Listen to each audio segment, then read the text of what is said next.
Yana yurtimiz hayotiga oid xabarlarga qaytamiz. Avvalgi dasturlarimiz orqali xabar berganimizdek, ayni kunlarda butun respublikamiz bo'ylab kitobxonlik haftaligi o'tkazilmoqda. O'zbekiston kitobxonlar yurti shiori ostida tashkil etilgan haftalikdan ko'zlangan maqsad aholi o'rtasida mutolaa madaniyatini rivojlantirish va qo'llab-quvvatlashdir. Loyiha doirasida yozuvchi shoirlar, san'at arboblari ishtirokida o'tkazilayotgan ijodiy uchrashuvlar Xorazm viloyatida ham davom ettirildi. Hozirgi lavhamiz shu haqda.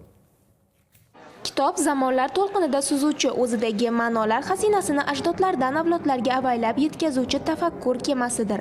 Shu bois so'nggi yillarda mamlakatimizda O'zbekiston kitobxonlar yurti shiori ostida kitobxonlik haftaligini o'tkazish an'anaga aylanmoqda.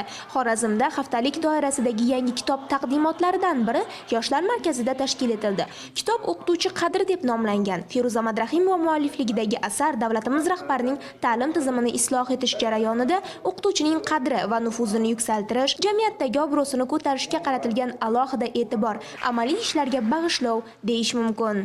Bu kitobda hamma narsa bor.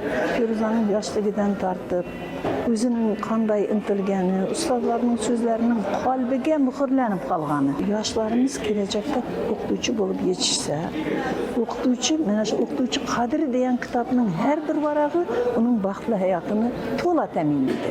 Bunga ishonaman.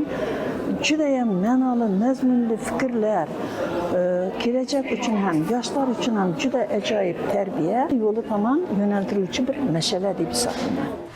Mahmud Zamaxshariy nomidagi viloyat axborot kutubxona markazida xorazmlik bolalar shoirlari bilan ijodiy uchrashuvlar ham tashkil etildi. So'zga chiqqanlar bugungi kunda vohamizda yashab, ijod qilayotgan bolalar shoirlari haqida fikrlarini bildirishdi. Hikoyalar va kitoblarni o'qishni juda ham sevaman va ustoz yozuvchilar, xususan O'tkir Hoshimov, Said Ahmad va shunga o'xshash katta yozuvchilar singari yozuvchi bo'lishni ko'nglimga tugganman va shu kungacha Binafsha Jamoli hamda Mening g'aroyib do'stim nomli kitoblarimni nashr qildirganmiz. Kelajakda ham niyatlarimiz ajoyib yozuvchi bo'lish va ustozlarimizning ishonchini oqlash. Yozuvchilar uyushmasi a'zolari bolalar uchun yozgan asarlari haqida gapirib, ijodidan namunalar o'qib berishgani adabiyotga qiziquvchi yoshlar muhabbatini yana ham oshirdi. Shahnoza Qalandar va Malik Kengasov Xorazmdan.